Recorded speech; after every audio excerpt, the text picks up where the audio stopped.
할렐루야. 오늘 하나님 말씀 요한 3서 1장 9절부터 12절 말씀입니다. 9절부터 12절의 말씀. 내가 두어 자를 교회에게 썼으나 너희 중에 으뜸되기를 좋아하는 디오드레베가 우리를 접대하지 아니하니 이러므로 내가 가면 그 행한 일을 잊지 아니하리라. 저가 악한 말로 우리를 망령되이 폄론하고도 유이 부족하여 형제들을 접대치도 아니하고 접대하고자 하는 자를 금하여 교회에서 내어 쫓는도다. 사랑하는 자여, 악한 것을 본받지 말고 선한 것을 본받으라. 선을 행하는 자는 하나님께 속하고 악을 행하는 자는 하나님을 배웁지 못하였느니라. 데메드리오는 뭇사람에게도 진리에게도 증거를 받았음에 우리도 증거하노니 너는 우리의 증거가 참된 줄을 아느니라. 아멘. 할렐루야. 어제 우리가 5절부터 8절에서 사도 요한은 요한 3서의 수신자인 가이오가 순회 교사들을 후대한 사실을 칭찬했고, 또 그러하여금 그러한 선행에 더욱 정진할 것을 격려했어요. 그죠? 그리고 이제 오늘 이어지는 본문에서는 가이오의 선행과 대조되는 디오드레베의 악행들에 대해서 언급하면서 그 같은 자들에 대해서 경계한 사실과 또 진리 안에서 행하는 자로 많은 사람들의 인정을 받고 있는 데메드리오를 가이오에게 천거하는 사실을 지금 말씀으로 전하고 있어요. 오늘 이 본문에서 악을 행하는 대표적인 인물로 소개된 디오드레베는요, 가이오가 속해 있던 교회의 지도자격에 위치해 있던 사람이에요. 그래서 성도들에게 선을 행함으로 모본을 보여줘야 되고, 또 그들이 따라올 수 있도록 선한 행위를 보여야 마땅한 사람이었어요. 그런데 이 디오드레베가 좀 이렇게 잘난 척하고 또 이렇게 사람들에게 인정받고 싶고 또 교만한 그러한 사람이었나 봐. 그래서 말씀에 기록된 것은 으뜸되기를 좋아했다 그랬어요.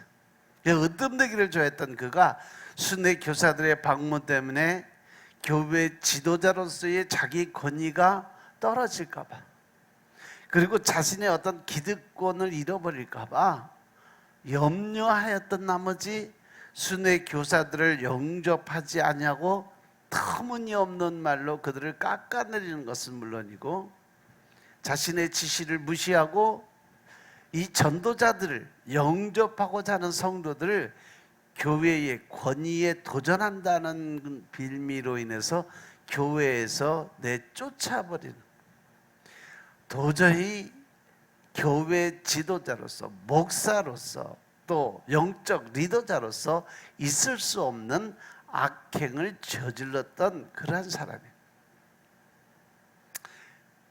이 모습에 대해서 사도 요한이 교회를 직접 방문해서 이러한 디오드레베를 징계하겠다는 자신의 의사를 밝히고, 가이오로 하여금 그와 같은 악을 행하는 자를 경계해라, 조심해라 하는 권면의 말씀이 있어요.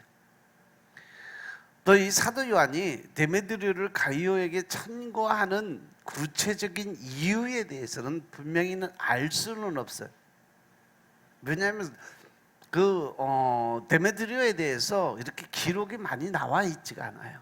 여기서 한번 딱 나오는데, 그냥 예상하기로는 나그네를 접대한 일로 디오드레베에게 출교당한 사람이거나, 그렇지 않으면 디오드레베에게 배척을 당했던 전도자, 즉 순회 교사일 수도 있었다는 거죠. 어쨌든 사도 요한은 요한 3서의 전달자로 추정되는 데메드리오가 많은 사람의 칭찬을 받는 자임을 분명히 이야기를 했고, 그에게 호의를 베풀 것을 부탁을 했는데, 이것은 가이오에게 더욱 선행에 정진하도록 격려한 사실과 금액을 같이 하고 있다는 거죠. 그러니까 주의 종으로서, 더 나아가서 하나님을 믿는 사람으로서 하나님의 사자들을 잘 섬기고 또 후대하게 도와주고 그들이 복음 전하는데 필요한 것들을 채워주는 그 일을 끝까지 책임지고 잘 하라 하는 그러한 의미죠. 이런 말씀을 통해서 우리는 다음과 같은 사실을 깨닫게 되는 거죠. 제일 먼저 지도자들이 범하기 쉬운 잘못 중에 하나가 바로 교만하게 되기를 좋아한다는 거죠. 지금도 처음 교회를 개척해서 인원이 얼마 없을 때는 죽으나 하나님한테 매달려서 기도드려서 50명, 100명, 200명 넘어가면서부터 시작되는 게 목회자들의 교만이에요. 그러다 보면 자기 위주로 자기 편의주의적으로 생각을 하고 결정을 하다 보니까 점점 하나님하고 멀어지고 또 사람들과 가까이 가다 보니까 문제들이 많이 생기는 거예요. 따라서 지도자의 위치에 있는 성도들은요, 그리스도를 본받아 자신을 하나님 앞에 복종시키는 노력을 부단히 하지 않으면 절대 하나님의 복음의 전도자로서 또 신앙인으로 살 수가 없다는 거죠. 고린도전서 9장 26절 27절의 말씀을 보시면 사도 바울이 고백을 했어요. 내가 다름질하기를 향방 없는 것 같이 하고 싸우기를 허공치는 것 같이 아니하고 내가 내 몸을 쳐 복종하게 하는 것은 내가 남에게 전파한 후에 자기가 도리어 버림이 될까 두려움이라고 고백을 해요.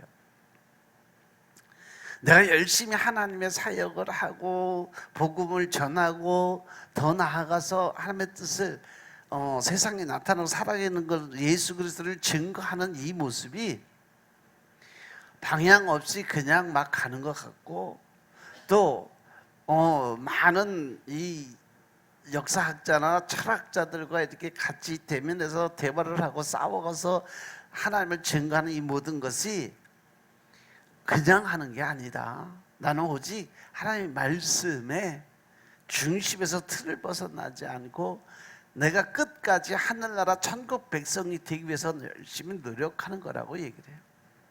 이렇게 지도자의 교만이 다른 성도들에게 미치는 영향이 크니까 지도자들은 특히 리더자들은 더 조심해야 돼. 그래서 더 많이 말씀 읽어야 되고 더 많이 기도드려야 되고요. 더 많이 하나님과 가까이 친분을 쌓을 수 있어야 돼. 마태복음 23장 15절 이하에 보면 타국으로 떠나는 주인이 그 종들에게 자기 소유를 맡기는 장면이 나와요. 이게 바로 달란트 비유죠. 이 모습이 바로 지금 우리들에게 맡기는 하나님의 모습이 아닐까 생각을 해봐요. 여기서 주인이 바로 하나님이시고 그 종들에게 자기의 그 재능대로 하나는 5달란트, 하나는 2달란트, 하나는 1달란트로 주고 떠나는 장면이 나와요. 근데 여기서도 보면 그가 받은 재능대로 하나님이 그 어떤 은사와 능력을 주는 것도요 그냥 주시는 게 아닌 거죠. 그 사람이 받은 믿음의 분량이 있어요. 그 사람이 가지고 있는 그 어떤 영적인 그런 지혜, 지식, 총명 이 모든 것을 다 따져서 주신다는 거죠. 그래서 5달란트 받은 사람을 보면 바로 그 자리에 바로 가서 그것을 장사해서 5달란트를 남겼다 그랬고 2달란트 받은 사람도 마찬가지. 받은 것을 그대로 그냥 바로 가서 장사를 시작한 거예요. 왜? 하나님이 맡겨놓은 거니까 그만한 그 어떤 주인을 위해서 이윤을 남겨야 되기 때문에 가서 열심히 일을 한 거죠. 이 모습이 우리가 하나님 앞에 어떤 은사와 권세 능력을 받았는데도 불구하고 아무것도 안 하고 있는 것은 바로 땅속에 묻어놓은 1달란트 같은 사람이 되는 거예요. 그런데 내가 하나님께 은사와 능력을 받고 또 하나님의 어떤 주시는 명령을 받았을 때 바로 그 하나님의 말씀에 순종해서 최선을 다해서 열심으로 가는 사람들이 바로 5달란트 받은 사람이고 2달란트 받은 사람의 모습이라는 거죠. 이 말씀에 보면 5달란트 받은 사람은 뭐 바로 갚고 2달란트 받은 자도 그같이 해서 2달란트 받은 사람도 받자마자 바로 내가 받은 어떤 은사 능력이 있으니까 바로 사역을 시작을 했다라는 거죠. 그러므로 인해서 많은 영혼들을 구하는 역사가 일어났다. 그런데 1달란트 받은 사람은 가서 땅을 파고 그 주인의 돈을 감추어뒀다 그랬어요. 그런데 이제 어느 정도 시간이 지나서 주인이 돌아와서 종들의 그 맡긴 달란트에 대해서 셈을 시작을 해요.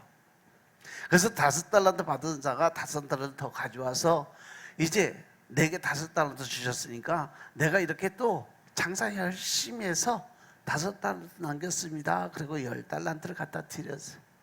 그랬더니 뭐라 그래요? 그 주인이 참 잘했다, 착하고 충성된 종아, 내가 작은 일에 충성하니까 내가 많은 것을 내게 맡게 된 내 주인의 즐거움에 참여하라 그래요. 2달란트 받은 사람은 똑같이 그렇게 했는데 1달란트 받은 사람이 와서 이야기를 합니다. 이제 자기 핑계죠. 주여, 당신은 굳은 사람이니까 내가 두려워서 나가서 당신의 달란트를 땅에 감춰뒀다. 내가 왜 두려운 마음을 가졌을까? 왜 주인이 심지 않은 데서 거두고 해치지 않은 데서 모으는 줄을 어떻게 알았을까? 그랬더니 그 주인이 뭐라 그래요? 악하고 게으른 종아, 나는 심지 않은 데서 거두고 해치지 않은 데서 모으는 줄로 내가 알았냐? 그러면 내가 마땅히 내 돈을 취하는 자들, 즉 이윤을 남기는 사람들한테 맡겨서 그것을 이자라도 받게 만들어야지, 너는 그걸 가지고 장사도 안 하고 또 그것을 갖다가 이윤을 남길 어떤 일도 안 하고 무조건 땅속에 묻어놓고 그것을 갖다가 그대로 가져오면 결국 내게 남는 게 뭐가 있느냐는 거죠. 이것은 바로 지금 우리가 가장 조심해야 될 부분이에요. 하나님은 우리들을 사용하시고 또 영혼 구원하고 많은 사람들 구원하기 위해서 우리에게 많은 은사와 능력도 주시고 복음 전도자의 사명을 주셨음에도 불구하고 내가 스스로 생각해서 저 사람은 변하지 않을 거야, 저 사람은 절대 예수 안 믿을 거야, 이런 식으로 생각해서 전도도 안 하고 복음을 사용도 안 하고 능력도 사용 안 하고 그냥 가만히 있다 천국 가면 결국 너희들은 가서 하나님께 받을 소리는 뭐예요? 악하고 게으른 종이라는 소리를 듣게 된다는 거죠. 그리고 그 가진 것까지도 빼앗기고 오히려 최선을 다하고 열심을 다한 사람에게 그거를 다 준다는 거예요. 그리고 그는 이 바깥에 어두운 데로 내어 쫓긴다고 그랬어요. 거기서 슬피 울며 이를 가는 그러한 날이 될 거다라고 했어요. 이렇게 하나님께서 열심을 가지고 긍정적인 마음을 가지고 충성과 헌신을 다하는 사람들에게 더 많은 것을 채워주고 더 좋은 길로 인도해 주시고 더 좋은 길을 안내해 주지만 자기 생각으로 근심 걱정하면서 아무것도 못하는 사람들에게 오히려 책망하시고 있는 것까지도 다 뺏어서 더 많은 수고한 자들에게 나눠준다는 사실들 명심하시기 바랍니다. 여러분들이 은혜를 받았으면 받은 만큼 하나님의 복음 전도에 또 이웃을 도와주는 일에 또 더 나아가서 힘들고 어려운 사람들을 끌어안고 그들에게 평안을 주고 위로를 줄 수 있는 그러한 삶을 살아야지, 내가 저 사람 도와줬다가 또 안 좋은 일 생기면 어떡하지 근심하고 걱정해서 그냥 지나쳐버리면 그것이 죄가 된다는 사실 명심하시기 바랍니다. 이런 하나님의 속성 때문에 베드로는요, 교회의 지도자 위에 있는 사람들에게 베드로전서 5장 2절 3절에서 너희 중에 있는 하나님의 양무리를 치는데 주장하는 자세를 갖지 말고 오직 양무리의 본이 되는 행동으로 살아라. 사람들의 본이 되고 나를 따라올 수 있는 그러한 삶을 살 수 있는 삶을 살아라 그랬어요. 그래서 요한이 가이오에게 데메드리오를 천구한 사실은요, 작은 일에 충성된 자에게 큰 일을 맡기신다는 주님의 말씀을 연상시키게 만들어 준다는 거죠. 요한산서 1장 9절의 말씀을 보니까 내가 두어 자를 교회에 썼으나 저희 중에 으뜸되기를 좋아하는 디오드레베가 우리를 접대하지 아니했다 그랬어요. 여기서 내가 두어 자를 교회에 썼다는 것은 사도 요한이 이 요한 3서를 가이오에게 보내기 전에 썼던 편지에 관한 언급이야. 이 편지에 대해서는 여러 가지 견해가 있어요. 두어 자를 교회에 썼다는 것은 과거에도 썼고 지금 또 다시 써서 너한테 보내준다라는 이런 얘기. 편지가 지금 한 번을 썼는지 두 번을 썼는지 한 번 이상은 쓴 거예요. 그죠? 그래서 여러 가지 견해가 있는데 제일 먼저 순회 교사들이 교회에 보낸 편지라는 견해로서 이 견해에 따르면 9절 이하의 상황을 다른 교회에게 알렸다는 것이 되고, 또 한 가지 뭐냐면 가이오와 디오드레베가 속해 있는 교회에게 이 요한 3서 말씀을 이전에 다른 사람을 통해서 보내는 편지였다라고 볼 수도 있다는 거죠. 여기 따르면 요한 3서 이전에 보낸 편지가 있지만 디오드레베에 의해서 무시되거나 아니면 그 디오드레베가 그 편지를 없애버렸어요. 그래서 다른 사람들은 못 보는 그런 경우가 생겼다라는 그런 의미도 있어요. 그리고 순회 교사들을 통해서 이미 가이오가 속해 있던 교회의 소식을 접한 사도 요한이 요한 3서 이전에 가이오를 통해서 교회에 보낸 또 하나의 편지가 있었을 거다라고 하는데, 보통 두 번째 그 디오드레베가 이 편지를 받고 자기에 관한 이야기가 안 좋은 얘기들이 있으니까 그것을 편지를 그냥 없애버리지 않았을까. 그래서 사도 요한이 그것을 통해서 다시 한번 편지를 썼다는 거죠. 그래서 사도 요한이 이 편지 전에 다른 편지를 써서 가이오가 속한 교회 앞으로 보냈지만 이 디오드레베가 서신을 가지고 간 사람들 영접하지도 않고 오히려 서신을 찢어버렸을 거로 추정하는 부분이 가장 강해요. 이것은 아마도 그 편지 내용에 순회 교사들을 환대할 것을 권하였고 또 디오드레베의 자기의 죄를 공박하는 내용이 포함이 되어 있기 때문에 잘난 척하고 인정받고 싶은 사람이 자기 죄성이 드러나니까 어떻게 했어? 당연히 그 편지는 없애버린 거죠. 아무도 모르게. 그래서 으뜸되기 좋아하는 디오드레베가 우리를 접대하지 아니하나니, 이 가이오가 속해 있는 교회에서 지도자가 되고자 하는 권세욕이 컸던 디오드레베가 사도 요한이 보낸 편지를 묵상함으로써 사도 요한의 권위를 무시하고 교회 교사들을 받아들이지 않았을 뿐 아니라 10절에서 보면 교인들도 받아들이지 못하게 했다는 거죠.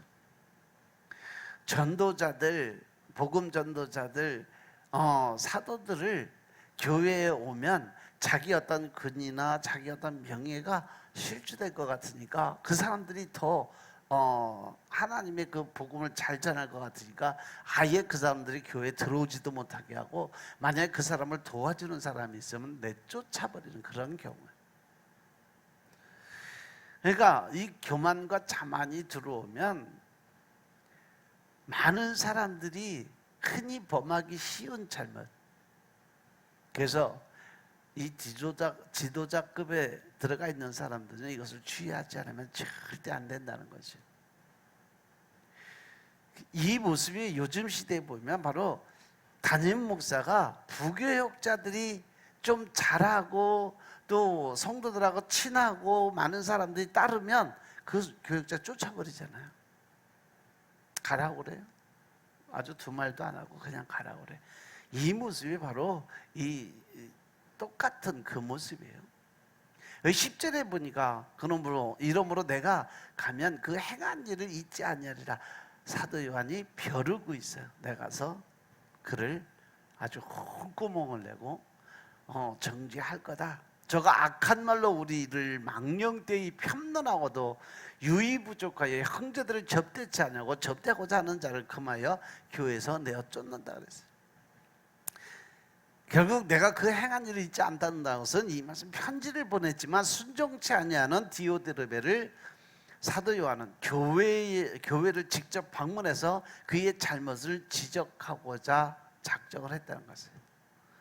여기서 잊지 아니하리라는 것은 내가 저에게 기억하게 만들어 주겠다 이라는 의미예요. 이미 글로서 디오드레베의 잘못을 지적하였지만 저가 그 말씀을 보면 바로 회개하고 자기 어떤 행위가 잘못되고 말한 것이 잘못된 것을 인정하고 자기의 모습이 바뀌어야 되는데 회개도 안 하고 오히려 사도의 권위에 도전하는 교사들을 접대하고자 하는 자들을 박해하고 이제 직접 방문해서 그를 만나 교회 앞에서 그의 잘못을 지적함으로 저로 하여금 자신의 잘못을 기억나게 해주겠다는 거죠. 이것은 공동체 가운데 죄 지은 자에 대한 주님의 교훈을 기억나게 하는데 사도 요한도요 주의 가르침을 따라 디오드레베를 징계하려는 거예요. 마태복음 18장 15절부터 17절의 말씀을 보면 내 형제가 죄를 범하거든 이렇게 하나님의 뜻에 어긋난 더군다나 영적 리더자 목사들도 마찬가지요. 그러한 죄를 범하면 가서 너와 그 사람만 상대하여 일단은 제일 먼저 1대1로 만나서 권고를 해라. 만일 들으면 그 사람을 인정하고 다시 세워지지만 만약에 듣지 않으면 한두 사람을 데려가서 두세 증인의 입으로 말마다 증참케 하라. 이것은 만약에 이 사람을 교회법에 의해서 교회 안에서 징계하고 심판을 할 때 혼자 결정할 수 있는 부분이 아니에요. 그래서 늘 증인을 두 사람, 세 사람을 데리고 가서 같은 자리에서 이야기를 하고 그래도 그가 말을 듣지 않거든 교회의 말을 하고 교회의 말도 듣지 않거든 이방인과 세리같이 여겨라. 성도로 하나님의 백성으로 인정하지 말고 마귀 새끼 취급해라. 이거예요. 그들과 상대도 하지 말라고 하는 거예요. 저가 악한 말로 우리를 망령되이 편론하고도 유의 부족해서 형제들을 접대치 하자고 접대하고자 하는 자를 금하여 교회에서 내어 쫓는 이 사도 요한은요 디오드레베의 잘못을 하나하나 지금 다 열거를 하고 있어요. 디오드레베가 4가지 잘못을 저지르다. 그것은 첫 번째 사도 요한의 이 사도권을 무시를 해버렸어요. 즉 그가 말하는 말 자체를 완전히 무시하고 들을 생각을 안 했지. 또 악한 말과 터무니없는 말로서 요한 사도와 그가 보낸 순회 교사들을 비판하고 판단하고 정죄하는 죄를 범했어요. 또 그 자신이 그리스도인으로서 당연히 해야 될 의무인 형제들을 접대하지 않았다는 거죠.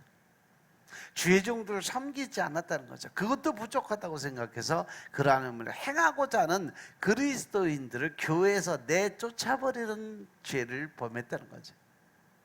아마도 디오드레베는요 그 당시에 순회교사인 것처럼 이게 꾸미고 다니면서 그리스도인들의 집을 방문해서 미혹하고 거짓 전도자들이 즉 이단을 섬기는 사람들이 돌아다니는 것과 또 박해자들이 자신들을 숨기고 그리스도인들을 적발해서 고발했던 사실을 빌미로 그러한 거짓 전도자와 박해자들이 교회에 침투하는 것을 막기 위한 조치라는 구실을 내세우므로써 이러한 악행을 합리화하고자 했던 것 같아요. 그래서 내가 당연히 이거는 해야 된다. 왜? 저 사람들이 이단의 속성인지 아니면 우리를 밀고 해서 로마 사람들이 잡혀가게 만들게 하는 그런 사람인지도 모르니까 저들을 절대 받지 마라, 인정하지 마라, 도와주지도 마라, 이러한 식으로 성도들을 유혹했다는 거죠. 11절을 보면 사랑하는 자여 악한 것을 그래서 이제 가이오에게 조심하라고 이야기를 해요. 그래서 선한 것을 본받으라. 여기서 악한 것을 본받지 말고 선한 것을 본받으라는 것은요 사도 요한은 가이오가 속해 있는 교회 내외 디오드레베가 저지른 악행의 영향이 가이오까지 미쳐서 가이오가 그 세대를 따라갈 것을 염려하거든요. 그래서 사도 요한은 선한 일을 행하는 자의 본보기로 데메드리오를 제시하면서 그를 본받아라 라고 지금 권면을 하는 거죠. 선을 행하는 자는 하나님께 속하고 악을 행하는 자는 하나님을 배웁지 못한다 그러는데, 이 말씀은 앞에 구절의 이유에 해당하는 것은 요한일서 3장 6절부터 10절의 내용과 거의 비슷한 내용이죠. 선을 행하는 자는 앞에 5절부터 8절에서 여러분들 설명한 것 같이 진리의 말씀을 따라 형제를 사랑하고 나그네 된 자를 영접하는 자들인데, 이러한 선을 행하는 것은 자신이 하나님께 속하였다는 사실, 즉 구원받은 하나님의 자녀라는 것을 증명하는 거죠. 요한일서 3장 8절부터 10절의 말씀 보시면 죄를 짓는 자는 누구에게 속했다 그랬어요? 마귀에게 속한 자다. 그래서 마귀는 처음부터 범죄한 죄를 지은 것이고, 하나님의 아들이 나타난 것은 바로 이 마귀 사단의 일을 멸하려고 오신 분이다. 그래서 하나님께로 난 자마다 죄를 짓지 아니하는데, 이것은 바로 하나님의 씨, 즉 하나님의 영이 우리 안에 들어와 있기 때문에, 그래서 저도 범죄치 못하는 것은 하나님께로 났기 때문이라고 설명을 했어요. 이러므로 하나님의 자녀들과 마귀의 자녀들이 나타나니 무릇 의를 행치 아니하는 자나 또는 그 형제를 사랑하지 아니하는 자는 하나님께 속하지 않은 마귀 새끼다 라고 설명을 해놨어요. 그러한 악을 행하는 자들은 자신들이 하나님의 빛 근처에도 가지 못하였음을 증거하는 거죠. 그렇기 때문에 사도 요한은 가이오에게 하나님께 속한 자로서 선을 본받는 자가 되라고 권하는 그런 모습입니다. 마지막 이 12절을 보면 데메드리오는 무사람에게도 진리에게도 증거를 받았으며, 데메드리오라는 사람이 이 성도들에게도 다 인정을 받고 진리에게도, 즉 하나님께, 예수님께서도 증거를 받았다, 인정을 받았다라는 거예요. 그러한 사람이다. 그러니까 우리가 증거하니 너는 우리의 증거가 참된 줄을 안다. 여기 등장하는 이 데메드리오에 대해서는 에베소 교인으로서 가이오에게 편지를 가져간 사람이라는 이야기가 있고, 바울의 동역자로서 활동했던 데마라는 사람이다 라고, 데마는 세상이 좋아서 나를 떠나갔고 그랬는데, 그 떠나간 데마가 지금 에베소 교회에 가서 다시 신앙생활을 다시 시작해서 변화된 사람이 왔을 거다. 그리고 디오드레베의 미움을 받아서 교회를 잠시 떠났던 사람이라는 여러 가지 생각들이 있는데, 누가 누군지는 정확히 알 수는 없어요. 아무튼 중요한 것은 그가 디오드레베와 대조적으로 선을 행하는 자, 하나님을 제대로 믿고 또 하나님의 사람들을 섬기고 헌신하고 봉사하는 사람 중에 하나였다.